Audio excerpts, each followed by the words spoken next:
Welcome back. Welcome back, Matt Garland, NMLS number 58700, but better known as MG, the mortgage guy. So today, I got my brothers with me, George, Carter. They're in the building, and we're gonna get straight to this topic because this is something that I see a lot of horror stories about, and we want to talk about the truth about the coaching industry. We all are mentors and coaches, and all three of us, we have programs and things of that nature. And there's a lot going on over the past couple years with folks. Everybody's selling something nowadays. It seems like, right? People with no experience, low experience, mid experience, and people have been doing this for decades, right? Yeah. Everybody's selling something. So I want to get you guys' opinion on this. Do you think the coaching industry is dead and oversaturated right now? I think that the coaching industry has gone through an experience that a lot of industries go through, right? People saw it as an opportunity. Pandemic happened. A lot of people were sitting at home. Everybody was trying to figure out, should they be thinking about other ways to make money? And there's some people who had expertise. And it's like, well, shoot, let me just leverage my expertise in another way and help more people. And some people who didn't have expertise, per se. But they saw an opportunity to package up intellectual property and sell it to people. Now, let's be clear. There's absolutely nothing wrong. Absolutely nothing wrong. Right, with packaging. You got two books right there, right? It's Absolutely. absolutely nothing wrong. It's one of the most scalable ways to help people. Intellectual property. Intellectual property, right? You earned that intellect. I earned this. Right. I earned my leisure. Okay? Right? It's shot to wild. But speaking of which, like we always talk about stocks and real estate. That's the number one asset class, in my opinion. Absolutely. IP. Right? That's the number one asset class. So I just want to get it clear that there's absolutely nothing wrong with packaging up your intellectual property, whether it's a book, whether it's a course, whether it's a coaching program. What there's something wrong with is not being the person who has the actual expertise, right? Because here's the thing. When mortgage rates were 2.25%, right, anybody could get into Airbnb or short-term rentals and arbitrage and all sorts of stuff, right? What happens when a real market comes? Right? When the stock market is running up after a Black Swan event, you can just throw money in the market on March 26th. Everybody's a stock market expert, right? But the problem is when you start getting online and sharing that information with other people, especially when it's money involved in their livelihood, right? You have a certain responsibility and obligation to do what's right, right? Should consumers have their own discretion and responsibility? Yes, we'll get to that later in the episode, but as a leader, if that's what you consider yourself, you owe it to people to make sure you know what you're talking about and or give the proper context as to why like a person needs to do their own research or why it might not be for them. And I think what we saw is just a money grab, right? People are like, oh, shoot, it's an opportunity. I'm going to do it. I'm going to try it, and just not really caring about the back end. Like, what does this really mean for this person? Am I offering value for real? And people got burnt, unfortunately. That's what I think we are. Yeah, I think the educational system had a gap that the school system refused to fill. So the people took it upon themselves to step up and start to bridge the gap of where the education system decided they didn't want to do. The problem was people started miseducating, probably not out of malice intent, but they didn't have the expertise that they needed to be able to teach something. Because like knowing how to regurgitate something is one thing, but knowing how to actually teach it here, let me say this clear on the air. Nobody should be teaching what they haven't done. Agreed. Period. Agreed. Like if everybody was teaching things they actually did, we wouldn't have a problem. The problem comes in when people haven't done something, people read about doing something and then try to go teach it. And then unfortunately, we took something that was so beautiful, which was the people getting the information that they deserved, and we flipped it on its head. It turned it into a industry that is looked upon as operated by scammers because they are probably more bad than they are good of people. It's probably more bad than people that are good, in the industry right now. And it sucks because it was beautiful to start, but now we're starting to see that what was so beautiful is becoming ugly because now the public has such a distrust for this industry, and now they would rather have no information than misinformation. It's almost like, as you got in the financial services industry too, right? It's almost like how people say, I didn't trust the financial services industry, right? And then platforms came out, and it's like, oh man, now we can. Now there's people that look like us who can help us trust the industry, but then you have people that abuse that trust. Yeah. Right. And I think that's where we are. But here's the good news, right? The good news is that the seat belt was invented 75 years after the car was invented, right? So what I mean by that is when new technologies, when new opportunities emerge, right, there are things that you can't foresee and people get hurt, right? Now what we're trying to do is we're trying to put those safety features in place. We're trying to put the seatbelt in to the coaching industry because in and of itself, the industry is amazing, right? Everybody, the reason why you have over 100,000 followers or subscribers on YouTube is because you've been able to impact people at scale. Those people might not ever meet you. They might not ever shake your hand. They might not ever talk to you, but you changed somebody's life who you never met. And that's just extremely powerful, right? And for people who want to get a little bit closer, who you can't work with in a one-on-one capacity, but you can work with in a coaching capacity, it's amazing because you get to help and impact so many more people. We just got to help do a better job to regulate this industry that we still think can serve and impact people in meaningful ways. So I'm glad you said that, right? And look, me personally, and I know you brothers do high tickets, right? You do high tickets, mid tickets, low tickets. You kind of have a whole like smorgasbord of offerings, right? Yeah. And I don't knock no one who does high ticket sales. Me personally, I don't do a high ticket, right? Because What do you consider hot ticket just for? high ticket for me, I think is any, and again, it depends on what you're paying for too, right? Yeah, for sure. But I'll keep it real estate. I think anything over $10,000 for anything, to me, I think you get into a point where the person can just go ahead and just go buy a property, right? With that same $10,000. 10, 20,000, 30,000. If I'm going to pay for a program, 20, 30, 40,000, especially in real estate, in my opinion, right? And I don't knock no one. I want to be clear. I know a lot of people who do high ticket in real estate. More power to you. I don't knock your hustle. Right. But I just feel as that the consumer could just go ahead and go to Detroit, go to Cleveland, and you could go buy a duplex, triplex with that same money and learn on your own. Right. But I feel personally the coaching industry is putting a bad taste For sure. in the people's mouth because a lot of people are just getting burnt financially because these seatbelts are not in place. These safety measures are not in place to protect people where they might not be qualified, right, to really take your program. You understand what I'm saying? It's like just because they can't get approved and qualified for funding, Talk about it. don't mean they Just because you can pay for something doesn't mean you can afford it. you can afford it, Right.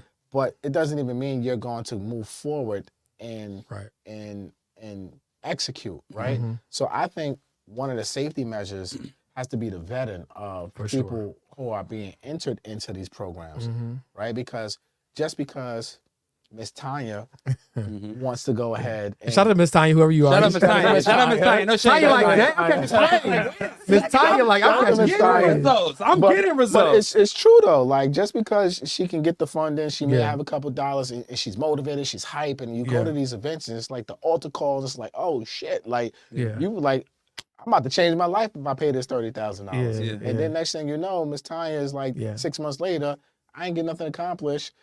I don't understand nothing, and I'm still lost. But now I'm out of $30,000, right? So I think from a vetting perspective, as coaches and mentors and things like that, there has to be better vetting to make sure if somebody's coming into the program, they are actually in the position to go out here and execute. Because some of these people are spending their last money to go ahead and hoping like, I'm going to learn this and I'm going to be able to do this and I'm going to make my money back. And in most cases, folks are not going to make their money back. I had a question for you, MG. I want both of y'all's opinion on this.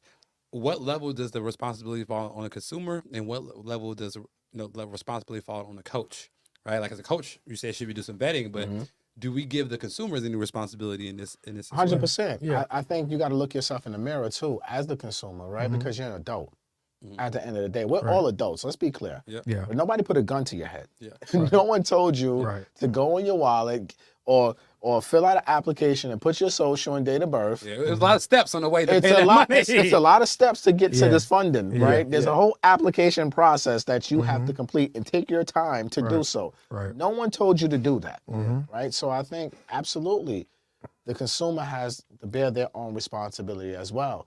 You cannot be fooled. You cannot be hoodwinked. You cannot be naive. You cannot be gullible. You gotta use logic and not emotion when it comes to these things. So yeah, the consumer definitely plays a major part in this.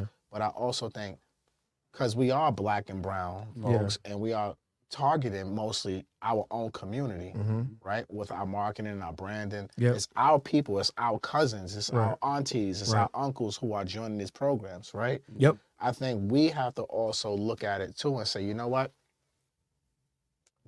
I know we got you approved, but let me have a deeper conversation with you first before you Right. start, Yeah. right? Or have Yep. systems in place where our salespeople are on the phones with them, not just trying to sell you, Right. but make sure, okay, if it's like I tell people in the mortgage business all the time, eligibility and approvability is two different things. Just because you're eligible for a loan does or you can get approved for a loan doesn't mean you can Right. afford the loan, Right. right? Because if you get a loan, great, you get the house, great.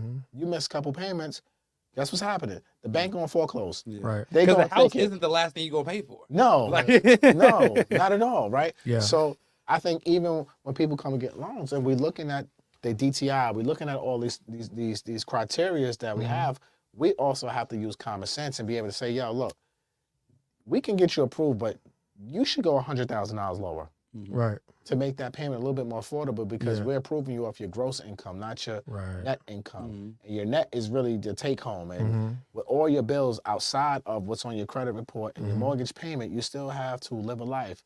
Go to the dry cleaning, go to the movies, Yep. childcare, Right. car insurance, Right. gas in your car, all these different things, right? And it's on then at that point, as long as we're the professionals and we tell you, Right. And you still make the mistake? and you still go out and say, I still want this, Yeah. our Yeah. hands are clean. Yeah. hands are My clean. Our hands are clean. my take is like it has to be more about your acceptance ratio than your close ratio. 100%. And what I mean is, it's like, okay, like when you are letting someone in your program, you got to think about the long game of like, all right, a negative review is going to be a lot louder than a positive review at the end of the day, right? And if someone truly isn't going to be able to get the result from your program just because they're willing to give you the money, like you said, you got to have that deeper conversation with them and say, hey, or have another offer that maybe meets them where they are, because if not, that's going to also drag down the value of the room too, right?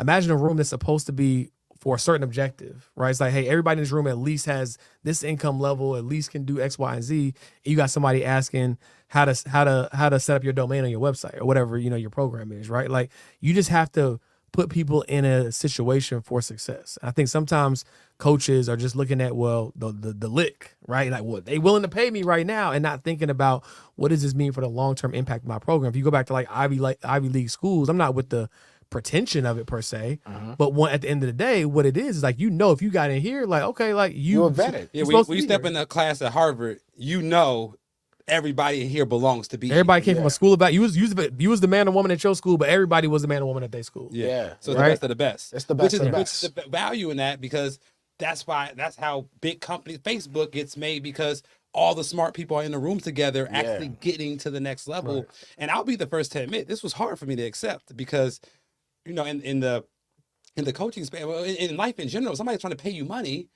you take the money, right? You know what I'm saying? But then there has to be a little bit of discernment saying, hey, I might be saying, I might be saying no to this person, but it's not no forever. It's just not now. That person can always grow, develop, and become the person that could take advantage of your program later. And as a coach, that makes you stand out in the industry, because somebody's saying like, yo, I'm gonna get my life together so I can be a part of your program. But the question is, can you sacrifice a little bit of money today? Can you sacrifice a stream of money today so that you can get a waterfall of money later? And I don't think a lot of coaches in the space are willing to do that. No. They want the money now. They want the money they want now. the right now Yeah. money. Yeah, Right Yeah, they want the right and now then money. you'll ruin your brand focused on right now, because it's easier to birth a new. It's easier to birth the new than to revive the dead. Once your brand is killed, that's why people pivoting every 6 to 8 months, because they killed their brand in this industry, they killed their brand in that industry, because they couldn't wait a little bit longer so they can build a long-term value of a company. Mm-hmm. So I think that's the big thing we're facing.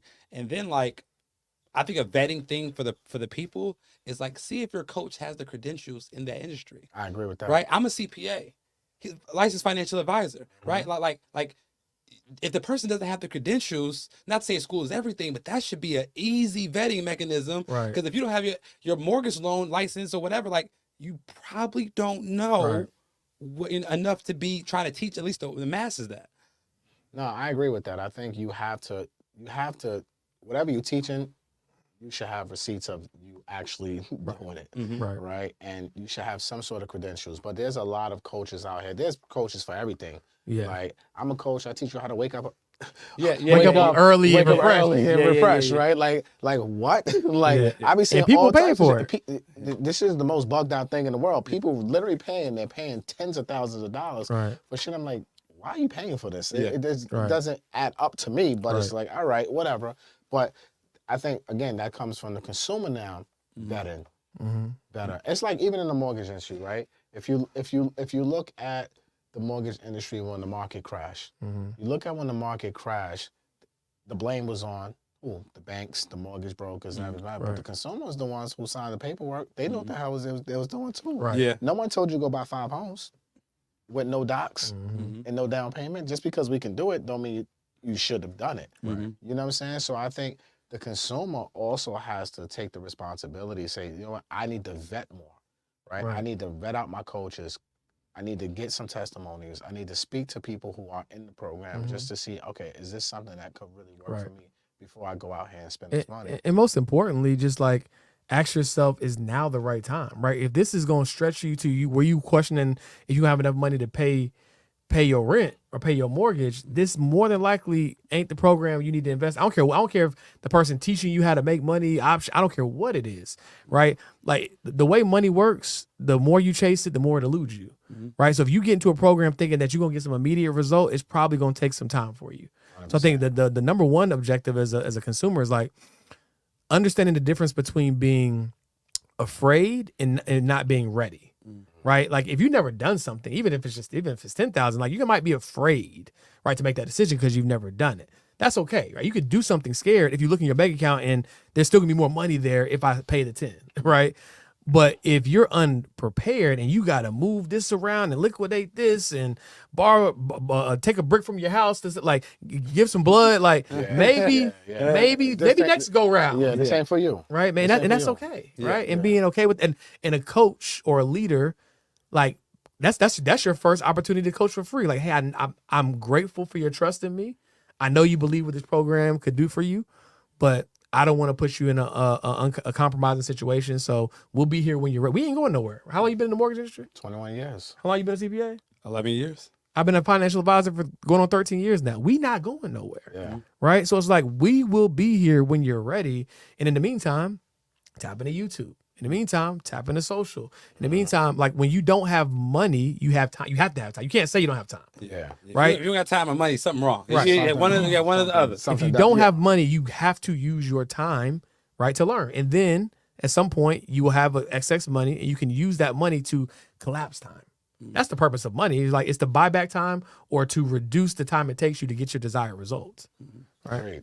And I think that one thing that the coaches need to own is that we got to become real business owners, right? Like I think a lot of coaches become viewed as scammers, not because they had malicious intent of trying to scam, but they don't know how to operate a business and they don't have systems. They don't have a team in place. So when they get 100 orders in the day, they can't fulfill. And it's not that they didn't want to fulfill that offer. They didn't want to do that for that person. They didn't know how to operate a true business. And that's why people, a lot of coaches in the industry, they need to learn how to operate a business, but also take some of that money and actually reinvest it into your business so you can have a team to fulfill on the product, because it ain't that they trying to scam people on purpose, but some people end up biting off more they can chew, and then they don't reinvest the money in their business they can't fulfill, and now they're a scammer, not by malice intent, but just not knowing how to be a business owner. What people forget is a tree grows in two directions at the same time. That's a fact. Right?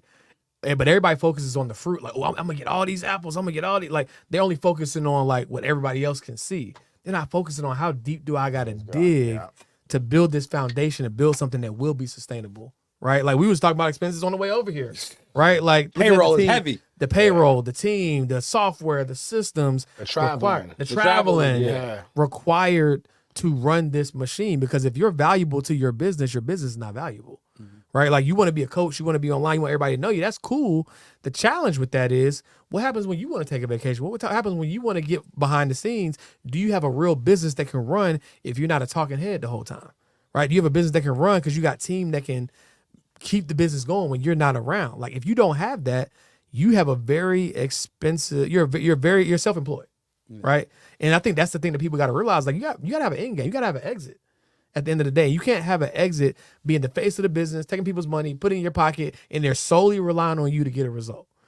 But you can have a business and it's sustainable when you have team members, and now they're relying upon the team members to help you get the result. You have actual systems and services that they can tap into, so they're not solely relying upon, well, what does Carter, George, or Matt have to say today, right? Like if that's all you selling, you're going to always have to talk. You're going to always have to dance online. And it's just not a sustainable business. It's Dancing online is crazy.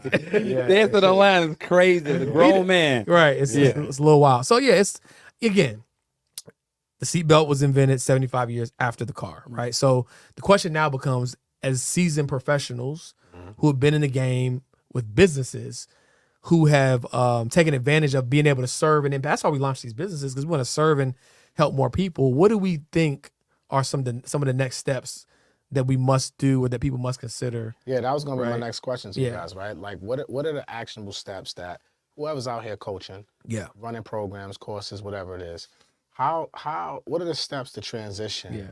from that person that's dancing online, Yeah. right, to the person now who's running a true business and Yeah. a true educational platform Yep. business, that way, and it can grow and operate at scale? Because Yeah. you guys done a great job at that. Appreciate that. Well, I think we'll speak from what we're doing. Our truth, not the truth, but our truth is we come from professional service backgrounds, right?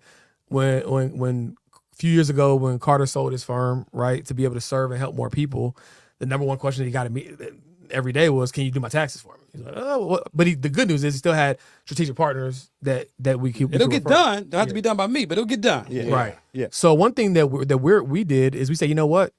While we don't personally, because we don't want to have to be behind the desk all the time, we don't personally want to provide the taxes or write the financial plans.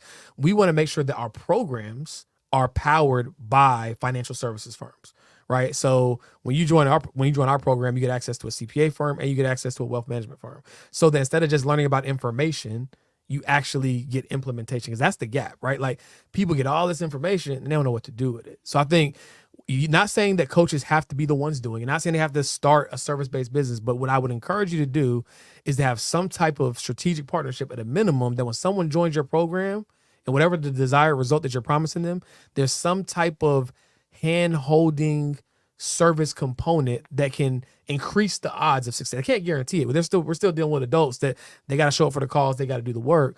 But what infrastructure can you put in place that increases the results? If I'm teaching you about, hey, here's an investment fund that I really think you should invest in, and you can talk to an advisor that can walk you through set up the account, that might increase the odds of you setting up the account.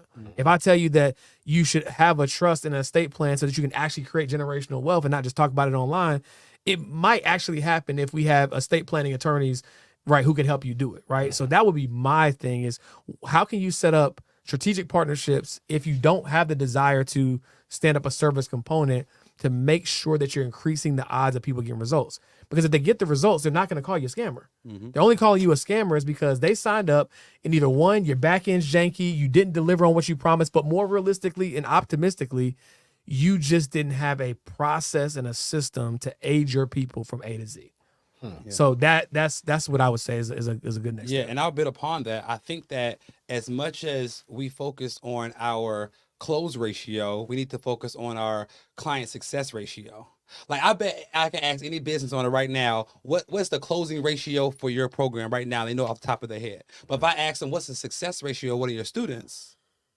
That's the problem, because we are so focused on the front end money, but we're not focused on the back end result. So one of the things that we have to do as a company is say like, hey, like how do we start tracking our clients' time to first win? How do we start tracking our clients' success rate? How do we start tracking our clients' success in our program, which is why we have the net worth awards and things like that. Because as dope as it is to track your front end money, as dope as it is to track your revenue, it's even doper to track your client's success, right? Because now you know if your program is working. That's a lagging indicator, because we have 70% of people that join our program within the first 30 days, they achieve X amount of, they achieve X goal. And I think that as a business, that's what we have to do. We have to understand the importance of serving, and we have to track our servable metrics. Because if you handle the servable metrics, the front end money gonna happen on its own, Right. because referrals have to happen. Like if you keep getting the result, like people are gonna want to speak your name to their friends. So I think, man, if we just track the back end as much as we track the front end, I think that at least put us in a better position. I like that. For sure. I like that. What is your client success ratio? We have so many. That's important. Yeah. They ain't tracking that though. They don't know, because you have to care enough to know. And George was a leader in our company in this, because I am a sales and marketing guy, so I'm like, well, like we need to focus on making money, and then George is like, well, we need to equally or even more focus on how do we provide value to the client. So the fact that we have implementation and services are part of our offer, it does increase the likelihood of our clients getting results. So I'm starting to realize in real time, like over the last 6 to 12 months, like, oh, this is important. And I think as a coach, this is how you separate yourself from, like, there's no competition. If you're the coach that's educating and help implement, like there is no competition in your lane, because you will take over the market, because most people don't have the intellectual wherewithal or care to take their program to the next level. They just want to sell the digital. They want to sell the course. They want to sell the book. They want to sell the course without access to the source. Exactly. Damn. Yeah. They want to sell the course without access to the source. Yep. That part. Ooh. That Yeah. was a gem. Yeah.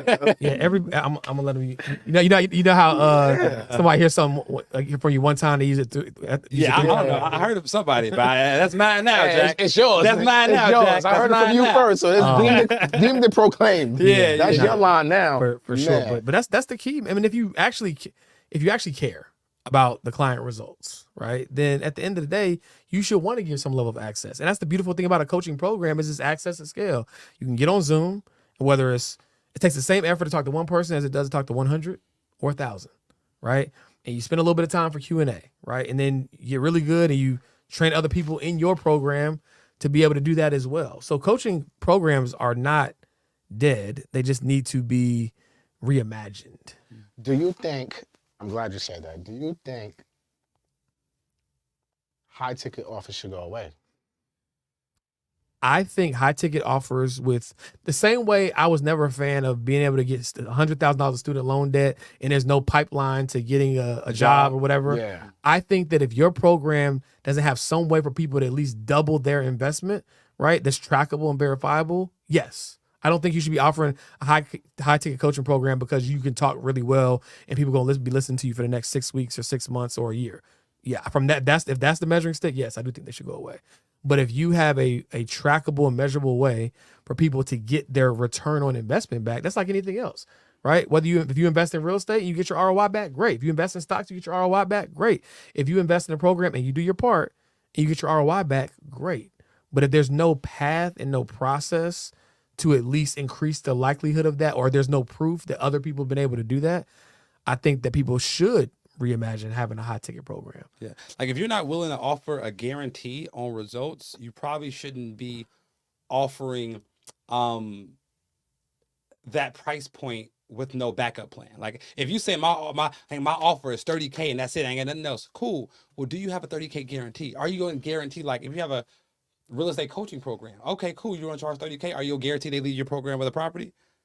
If not, like then you have to like put some type of skin in the game as well, in my opinion, because that means that you can sleep at night knowing that your clients are going to get results, or you're going to work with them for free as they do, or whatever your guarantee is. But I do think that we need to own that responsibility. Yeah, for us, we made it easy on ourselves, right? We're not selling secrets. We sell services, right? When you work with us, you get access to a dedicated financial advisor. You get You get your estate, the cost of your estate plan is included. The cost of working with our risk management insurance team is included. You get somebody to help you set up your portfolio. So you're getting actual services. You get your taxes filed, you get a tax plan, you get a tax review. Like you're getting services baked into those prices that we've already factored in. Like to the point we have had clients pull us aside at events like, y'all, I love the trophy thing that y'all do.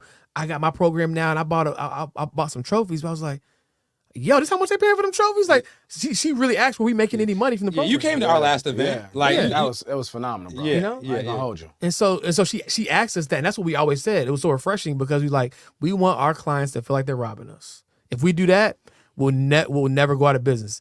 Somebody goes on Amazon to buy your book. Your books are sold on Amazon. Mm-hmm. Somebody goes on Amazon to buy your book, right? People don't realize this because it's subconscious. How much is your book?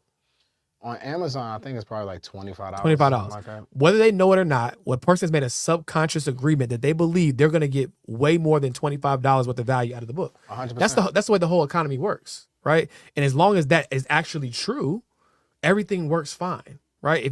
Whenever I part with money, it's because I believe what I'm getting back is worth more than the money. It's actually a better exchange for the person who's getting whatever the product or service is. So when you put your program together, be honest with yourself. Is this worth quantifiably $5K, $7,500, $10K, whatever it is you're charging? If you can't say that unequivocally, then go back to the drawing board. Figure out, we know, right? Like our program is worth what it's worth. Not just because of the success ratio that we got, or the client success ratio, because we've literally compared the cost of what, if they just paid for the services themselves, what would that cost them in the open market? Right? Boom. Did the math. And now we know that we have a disproportionate value exchange, which means it should be very easy to not sell anything, but invite people into the decision-making process to change their life. Boss.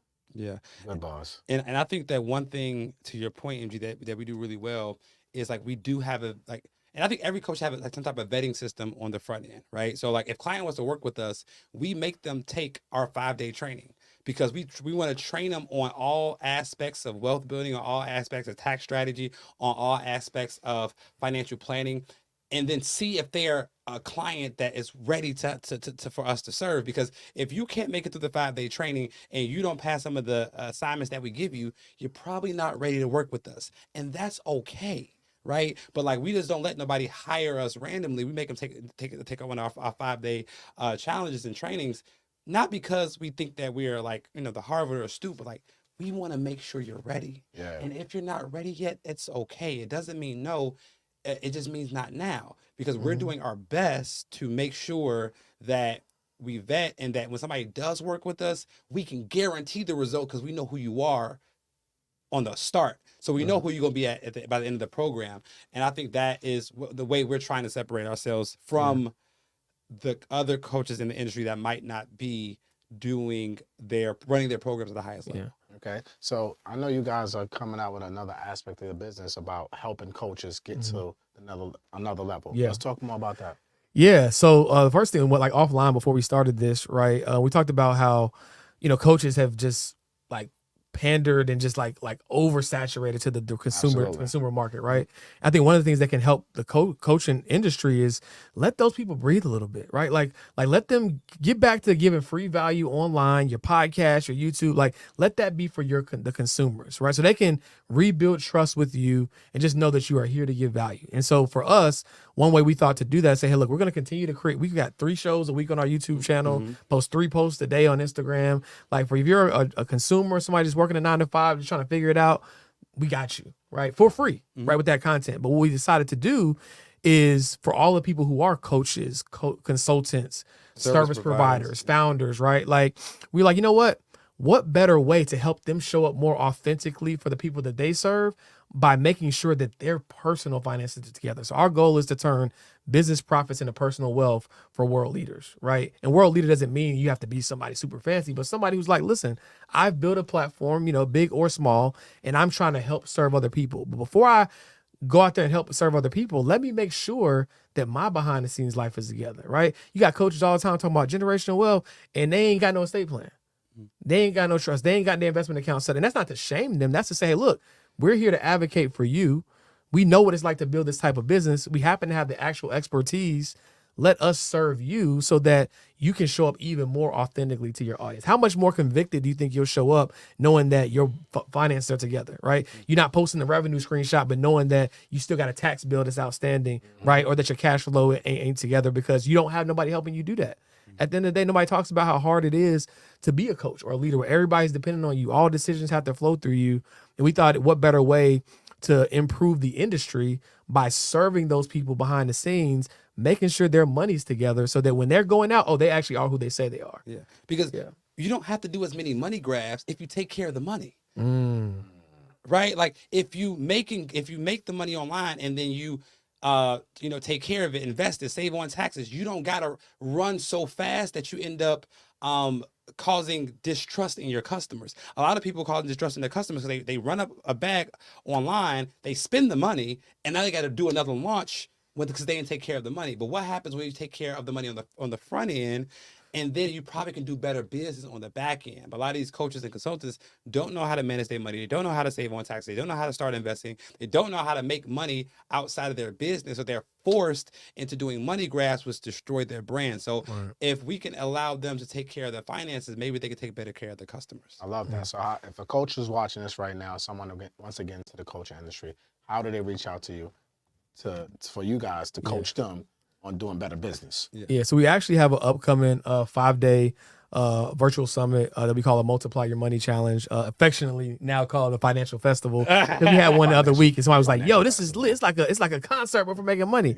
And so we have one coming up. And again, to Carter's point, we want to make sure that you are educated as a coach to know who we are, because we still want to build that trust in the industry in general. So come to this 5-day training to learn exactly how you as a coach can learn how to save money on taxes, learn how to take those business profits, actually build wealth with them, right?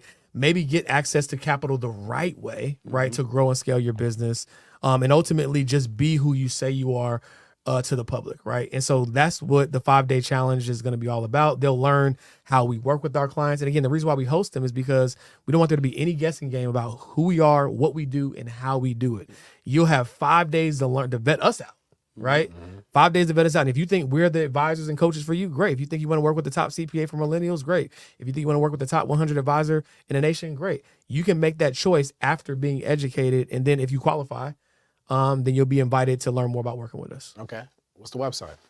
So it's challenge.melaninmoney.com. We can obviously put it in the show notes as well. Absolutely. But it's dope because I heard a quote that if you want to prove that you can help your clients, prove it by actually helping them. Yeah. Right. So like during this 5-day training, we're going to like prove that we can help you before that you make the investment for us to actually help you and do the work.